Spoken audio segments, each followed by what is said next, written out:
ना हो। ठीक है, हम लोग कभी वर्क करना है जिस नए टॉपिक पर, वो है रोटेशनल मोशन। रोटेशनल मोशन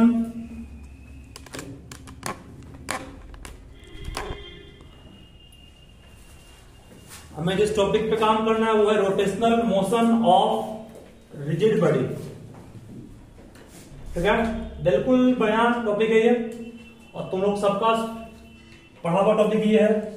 पीछे से थोड़ा लिंकअप है, अगर याद होगा तो। जैसे कि मान लिया जाए आपसे पूछेंगे हम लीनियर डिस्प्लेसमेंट को किससे दिखाते थे? लीनियर डिस्प्लेसमेंट को एस से दिखाते थे, एंगुलर को थीटा से, एंगुलर को थीटा से। लीनियर वेलोसिटी को v से, एंगुलर को ओमेगा से। लीनियर एक्सीलरेशन को a से, एंगुलर को अल्फा से। जस्ट वैसा ही यहाँ यूज करना है बस, और दिक्कत आपको नहीं होगा बिल्कुल, इसको आप ध्यान रखिएगा। चलिए शुरू कर रहे हैं। सबसे पहले बाबू व्हाट इज रिजिड बॉडी, ये समझोगे तभी आगे समझ में आएगा आपको हर चीज। यह है क्या, इसमें 3 इंपॉर्टेंट पॉइंट बोलेंगे आपको हम, पहले इस पर काम शुरू करना है। मान लो तुम्हारे पास एक पत्थर है, एक मान लो ये पत्थर है आपके पास, स्टोन है। इस स्टोन को हम लोग रिजिड बॉडी कहेंगे। क्यों? चूंकि इस पत्थर में जितने भी पार्टिकल्स हैं, ठीक है, जितने भी पार्टिकल्स हैं, इनके बीच जो मॉलिक्यूलर फोर्स ऑफ अट्रैक्शन काम कर रहा है, जो इन सारे पार्टिकल्स को आपस में एक दूसरे से क्या किए हुए, हेल्ड किए हुए, पकड़े हुए, उसको इंटरमॉलिक्यूलर फोर्स ऑफ अट्रैक्शन कहते हैं। और हमने इस पर बहुत सारे प्रकार से एक्सटर्नल फोर्स लगाया, सो मेनी टाइप्स काइंड्स, हर तरह से लगाया। ठीक है, एक्सटर्नल फोर्स लगाने के बाद भी इसका शेप, इसकी आकृति डिफॉर्म नहीं हुआ। डिफॉर्म मतलब चेंज नहीं हुआ, रिमेन सेम का सेम ही आ गया वो। तो वैसे बॉडी को हम लोग कहते हैं रिजिड बॉडी। इसी के रोटेशनल मोशन पे काम करना है। ठीक है, रोटेशनल मोशन मतलब इस पत्थर मान लो है, इसको एक धागा में हम बांध दिए और रोटेट कर रहे हैं पत्थर को, तो इसके मोशन पे काम करना हम लोग को इस चैप्टर में।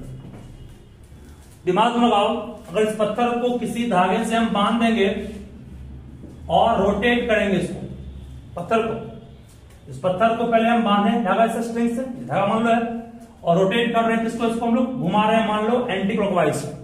ठीक है, ये मान लो धागा का इंड एक है और यहां पर पत्थर लगा हुआ है, इसको ऐसे घुमा रहे हैं तो पत्थर से घूम रहा है ना, पत्थर इस टाइप से घूम रहा, फिगर ड्रॉ करना पॉसिबल नहीं है।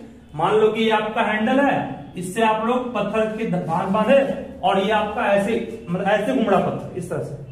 ठीक है, घूम रहा है, बोले पत्थर घूम रहा है तो ये हर पार्टिकल आपस में घूम रहा है।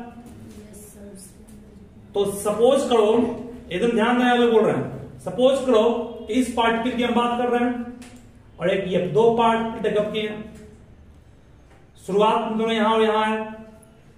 टी टाइम में अगर इसका एंगुलर डिस्प्लेसमेंट थीटा हुआ, टी टाइम मान लो अभी शुरुआत में ये यहां है ना, टी टाइम में पत्थर, पूरा पत्थर यहां आ गया ना, जब पत्थर यहां आएगा तो ये पार्टिकल मान लो P1 है और ये पार्टिकल क्या है, P2 है, पत्थर में ही है ये।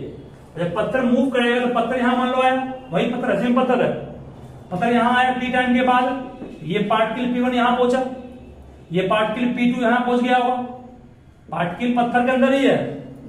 तो जो एंगल P1 ने बनाया, मान लो P1 का एंगुलर डिस्प्लेसमेंट थीटा हुआ, तो P2 का भी एंगुलर डिस्प्लेसमेंट यहां से कितना हुआ होगा, थीटा ही होगा।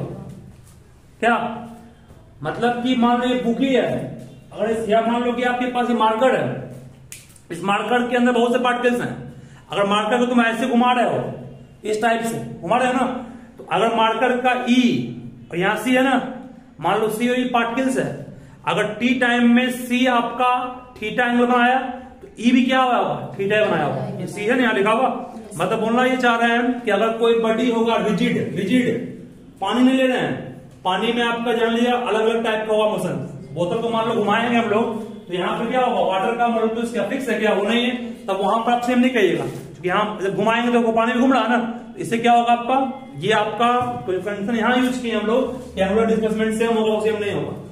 तो रिजिड बॉडी के रोटेशनल मोशन में क्या क्या सेम होगा, एक तो आप कहेंगे कि सर जो एंगुलर डिस्प्लेसमेंट हर एक पार्टिकल का, जितने भी पार्टिकल एन पार्टिकल्स हैं, अगर टी टाइम में ये P1 आपका थीटा एंगल डिस्प्लेस किया है तो टी टाइम में P2 भी थीटा से ही करेगा, P3 भी थीटा से करेगा। हर पॉइंट इसका जितना भी पार्टिकल इस सॉलिड के अंदर है, हर पार्टिकल सेम एंगुलर डिस्प्लेसमेंट सफर करेगा, ठीक है, इन केस ऑफ रिजिड बॉडी। और हर पार्टिकल्स का एंगुलर वेलोसिटी भी क्या होगा, सेम होगा। एंगुलर वेलोसिटी भी सबका क्या होगा, सेम होगा, ठीक है। तो in case of the motion of rigid body as a rotational motion we can say the angular displacement of every particle in this rigid body is remain same and angular velocity is also remain same.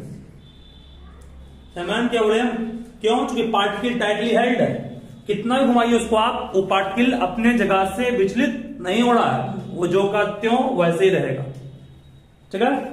ये इसका theme है, इसका use हम लोग आगे करेंगे। समान क्या बोले हम, चल, लेकिन अगर मान लो कि आप किसी गैस से भरे गुब्बारे घुमा रहे हैं तब वो वहां काम करेगा, नहीं करेगा। या पानी मान लो है, वहां भी काम नहीं करेगा, क्योंकि इसके पार्टिकल अपने आप अंदर ही मोशन में भी है और घुमा मोशन में आ जाएगा। ये आपका बॉडी रिजिड है, इसमें मोशन में नहीं आएगा। लिखोगे आपका रिजिड बॉडी क्या होता है, पहले वीडियो पॉज कर दो। चलिए, कुछ ऐसे हमारे पास अभी सॉलिड होंगे जिनके सेंटर ऑफ मास को आप बिल्कुल याद रखिएगा, इसका यूज करेंगे हम लोग क्वेश्चंस में भी, प्रूफ में भी। हमने जो बनाया नेक्स्ट टॉपिक वह हुआ है centre of mass of rigid body, ठीक है। देखो यहां पर सबसे पहले centre of mass of the body, it is a point, it is a point at a fixed position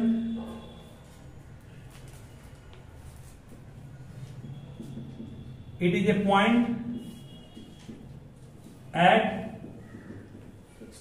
fixed position with respect to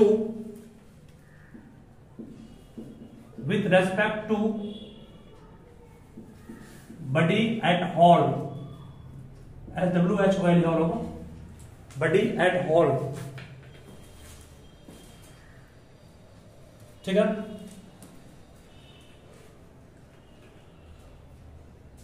मान लो ये रॉड है, इसका सेंटर ऑफ मास कहां होगा, बीच में। बॉल फुटबॉल लिए, उसका सेंटर ऑफ मास ये होगा, सेंटर ऑफ मास ये है, सेंटर ऑफ मास ये है। एक सिलेंडर लिए, इसका सेंटर ऑफ मास बिल्कुल सिलेंडर के हाइट के लॉन्ग बीच में होगा।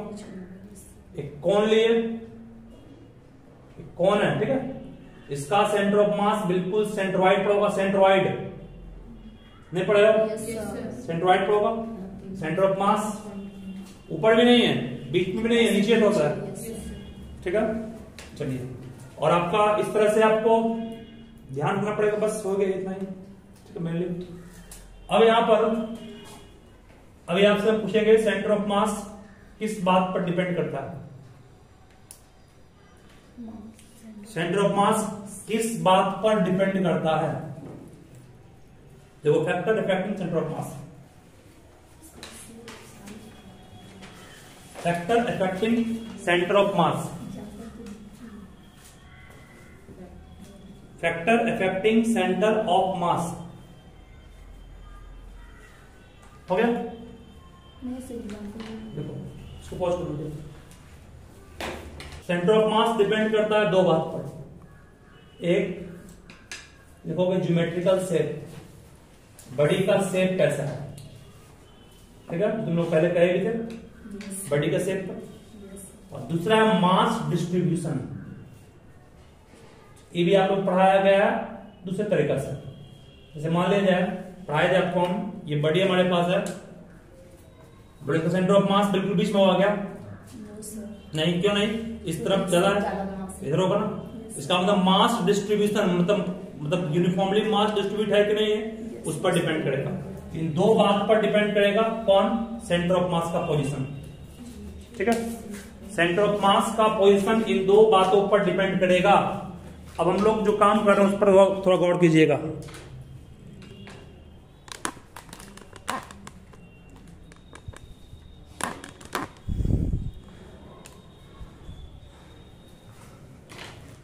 ध्यान दो कैसे।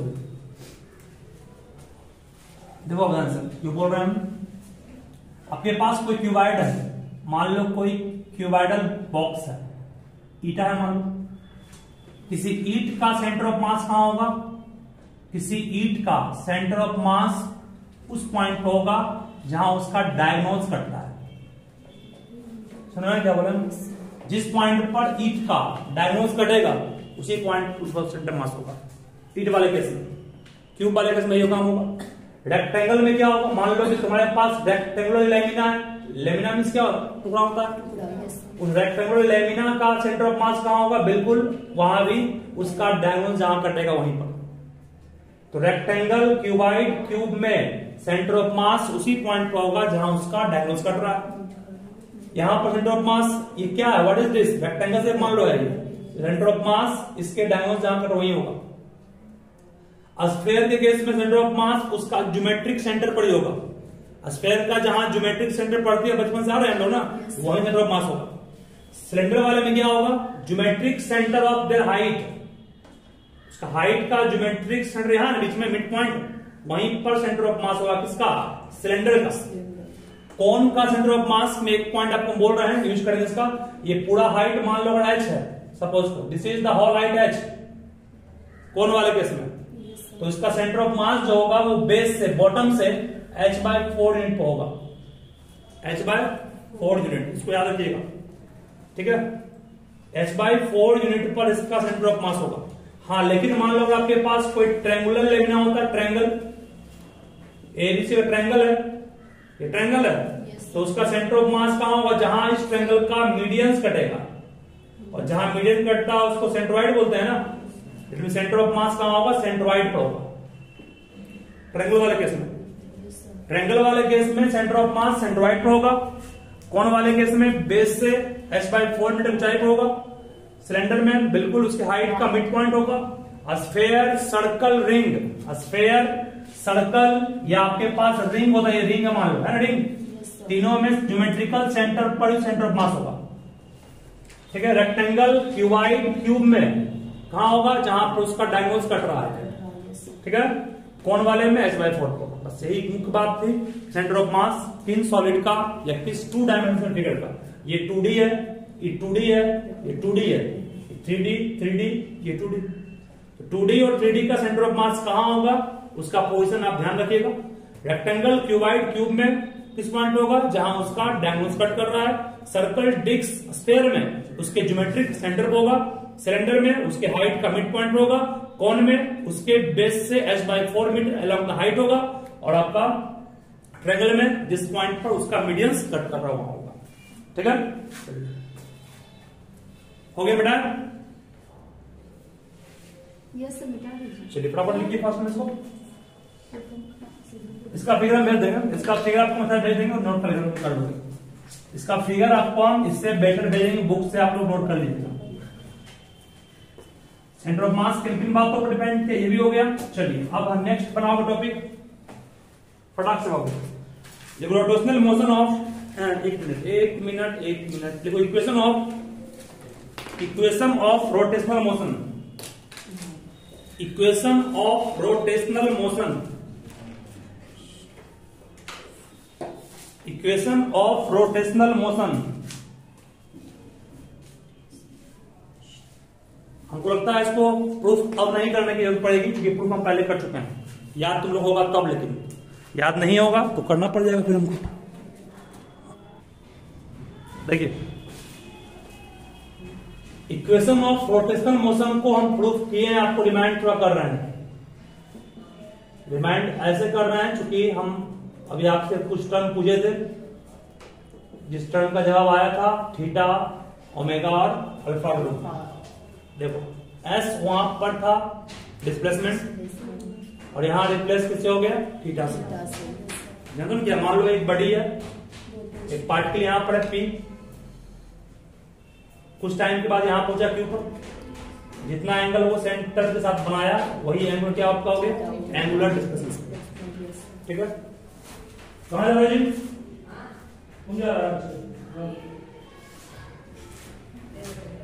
ठीक है तक ना। और फिर हो गया तक, वहां था v वेलोसिटी लीनियर, यहां क्या हो जाएगा ओमेगा। वहां था एक्सीलरेशन a, यहां क्या होगा अल्फा। इसमें भी आपको हम दो टाइप का पढ़ा अल्फा याद है, एक टेंजेंशियल था ना, टेंजेंशियल एक्सीलरेशन at, और एक परपेंडिकुलर एक्सीलरेशन था। दो टाइप का था, टेंजेंशियल और परपेंडिकुलर, नहीं याद है? अरे वाह, नेट एक्सीलरेशन को पढ़ाए थे, ac square plus at square कहते थे। सेंटीमीटर और टेंजेंशियल का स्क्वायर का सम को नेट एक्सीलरेशन कह रहे हैं, वही तो बोल रहे हैं। परपेंडिकुलर टेंजेंशियल दे दोगे यार, इसके परपेंडिकुलर होता है सेंट्रल ना, इधर टेंजेंशियल है तो सेंटर के और जो काम यही हुआ, ये इसके परपेंडिकुलर है कि नहीं है, इसको ऐसे कहते हैं। ठीक है ना, चलिए अब देखो यहाँ इसका इक्वेशन हम प्रूफ नहीं करेंगे क्योंकि हम प्रूफ हम पहले कर चुके हैं। कैसे, तो आपको जस्ट मालूम चल जाएगा। v equals u plus at पढ़े थे क्लास 10th में, 9th में। s equal to ut plus half at square पढ़े थे 9th में।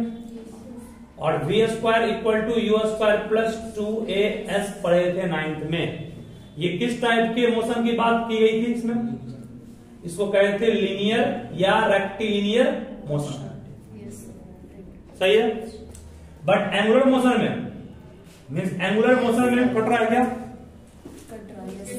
एंगुलर मोशन में बहुत कष्ट में जी, देखो एंगुलर मोशन में सुनोगे, एंगुलर मोशन में बाबू v को रिप्लेस करना है किससे, हमको ओमेगा से। v है फाइनल वेलोसिटी, ओमेगा है final angular velocity. Initial angular velocity को बोलो किससे दिखाए थे, वहां प्रयास कीजिए वो दिन, ओमेगा नॉट।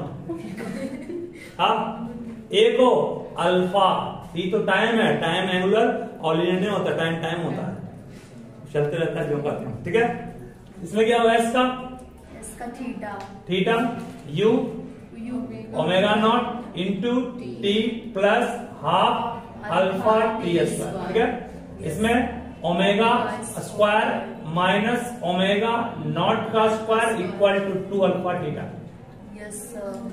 घर कर लीजिए इसको। अरे u मतलब देखो, u मतलब ओमेगा नॉट, ठीक है, बस एक और इंक्लूड कर दिए। इस टर्म को याद रखोगे, इस टर्म को याद रखोगे, ठीक है, इस टर्म को याद रखोगे, इस पर काम करोगे। चलिए देखिए फास्ट में प्रूफ, देखिए सिंपल है। उन फॉर्मूला का यूज करके हम लोग रोटेशनल मोशन पर बेस्ट प्रॉब्लम पे काम शुरू कर रहे हैं। देखो पहला प्रॉब्लम है, on application of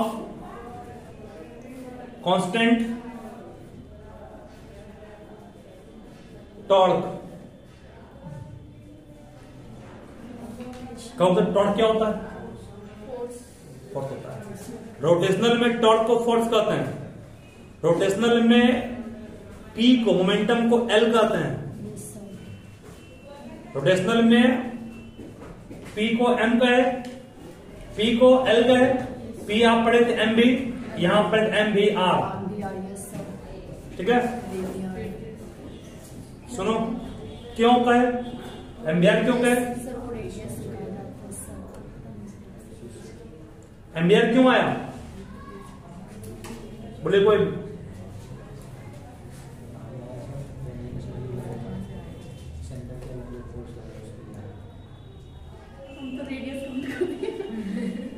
MVR VR क्यों कहे, इसमें भी था या VR क्यों हो गया, कहोगे सर भूल गए। भूल कैसे गए, स्कूल पढ़े नहीं थे सर। देखो ध्यान से, तुम याद करो, पढ़े हो relationship between angular and linear, पढ़ा है, इसको नोट करना पड़ेगा। सब आया रिलेशन से, आप लोग पढ़े होंगे angular linear angular displacement equal to क्या होता? बोलिए, एंगुलर वेलोसिटी को क्या कहते थे? लीनियर वेलोसिटी क्या कहते थे लोग? ओमेगा इक्वल टू लोग क्या कहते थे? ओमेगा इक्वल टू क्या था? थीटा बाई टी था। वहां पर था v equal to s by t, यहां omega equal to theta by t था। वहां था a equal to v minus u by t, यहां अल्फा इक्वल टू होगा ओमेगा बाई टी। ठीक है, उसी रिलेशन से हम लोग यहां पर कर सकते हैं s को v को, यहां पर थीटा को v इंटू आर कहेंगे। यहां पर फिर v आपका है, यहां ओमेगा आएगा ना, एक्चुअल में यहां पर ओमेगा होना चाहिए। ओमेगा को क्या कहते हैं? v इंटू आर कहते हैं। ओमेगा v और r में एक संबंध था, omega equal to v into R. सब पीछे पढ़ा हुए हैं, वही यूज किया गया है तो बन गए। ठीक है, सारा फॉर्मूला अपडेट रखिए पीछे वाले को भी। Omega equal to v into R, ये यूज करना है। बाकी जो आपको बोले थे अभी वो कैसे यूज करना बोले दिए। चलिए पसंद पे आइए। हाँ, टॉर्क सुनोगे, टॉर्क होता क्या एक्चुअल में? मान लो हमारे घर में एक दरवाजा है, आप दरवाजे को ओपन करते हैं। अक्सर दरवाजा खोलना आसान कहां से होता है? दरवाजा मान लो ये दरवाजा यहाँ पे इसको मतलब कि फिक्स कर दिए, फिक्स है, ये मूव कर देगा, ये मूव कर रहा है। दरवाजा को यहां से खींचना आसान है, खोलना के यहां से साइड से, इसलिए हैंडल में से यहां लगाता है हमेशा, यहां नहीं लगाता है। ठीक है, और यहां से खींचना मुश्किल भी होता है।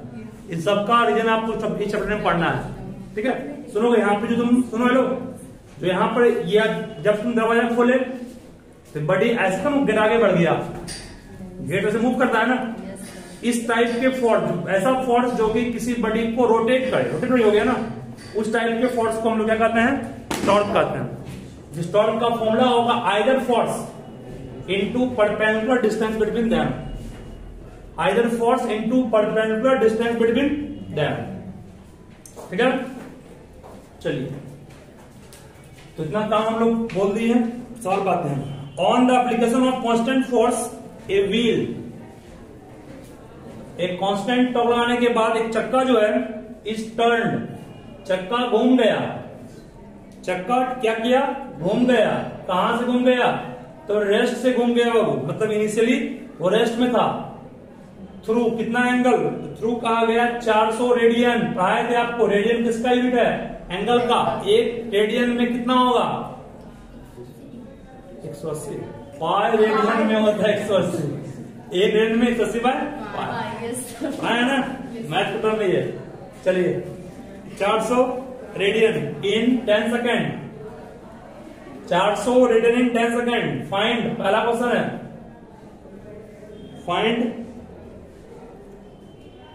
Find angular acceleration. दूसरा है acceleration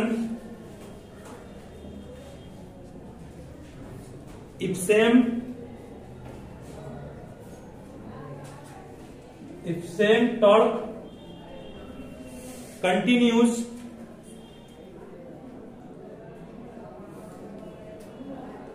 to act, what will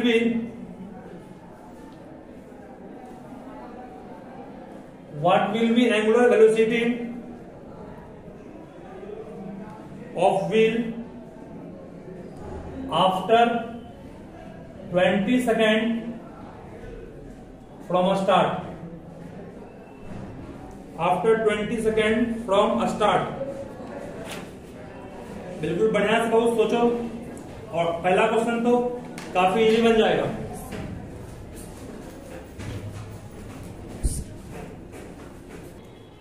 theta equal to first के लिए थीटा इक्वल ओमेगा नॉट 0 हो गया ना।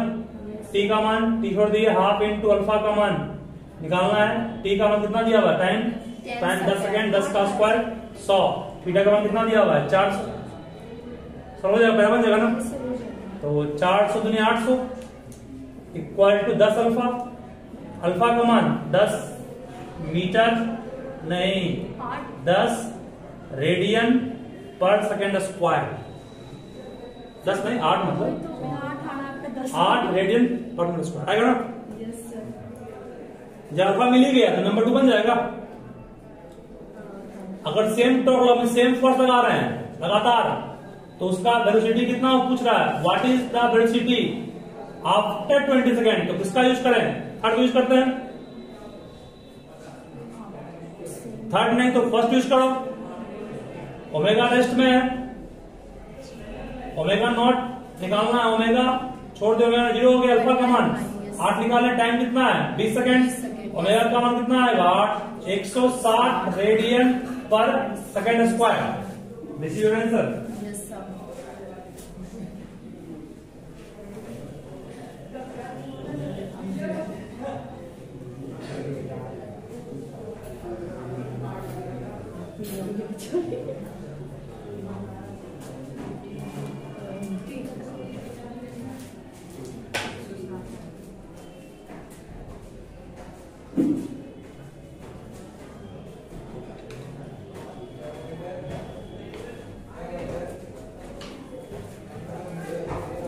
हो गया? यस सर, हो गया। नेक्स्ट हो गया।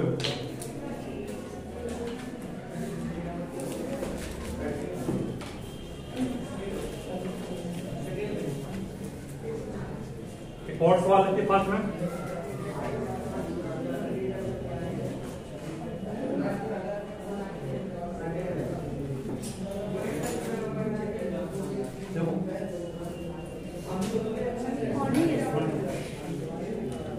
एक कांस्टेंट टॉर्क एक्ट हुआ, समझ रहे हो, मैथ वाले भी है।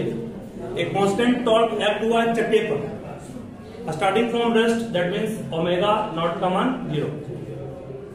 Wheel makes an rotation, wheel ने कितना बार घूमा, व्हील रोटेट किया, नंबर ऑफ रोटेशन कितना दिया हुआ है एन, ठीक है, कितने टाइम में, 20 सेकेंड।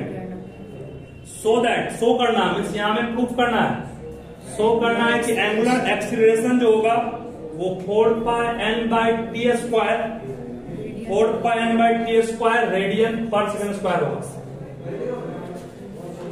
बोलिए किस फॉर्मूला को यूज करें, यूज करते हैं, सीखो। अल्फा इसमें भी है, टाइम भी दिया भाई, इसमें टाइम दिया हुआ नहीं है, छोड़ दिए इसको। इसमें टाइम दिया हुआ नहीं है, छोड़ दिए इसको। और यहाँ पर हेलो क्या वाला थोड़ा, इसमें वो टाइम दिया हुआ नहीं, छोड़े इसको। हम लोग यहाँ पर यहाँ भी टाइम है, यहाँ भी टाइम है, बट इसको अभी छोड़ना पड़ेगा। क्यों? क्योंकि यहाँ पर आपके पास थीटा का कोई यूज ही नहीं है। एन कहां से, नंबर ऑफ रिवॉल्यूशन। ध्यान में यहाँ पर जब चक्का एक बार घूमता है तो सेंटर पे कितना बनता है angle, 360, that means 2 pi. N बार घूमे कितना बना एंगल, 2n पाई। थीटा का मान कितना हो गया, थीटा का मान हो गया 2n पाई, कितना हो गया, ओमेगा नॉट 0 है, 0 इंटू समथिंग, खत्म हो गया, इक्वल टू कितना आ गया, हाफ अल्फा टी स्क्वायर, 2 दूनी 4 n pi by alpha t square equal to alpha आ गया। चला गया ना, चलिए नोट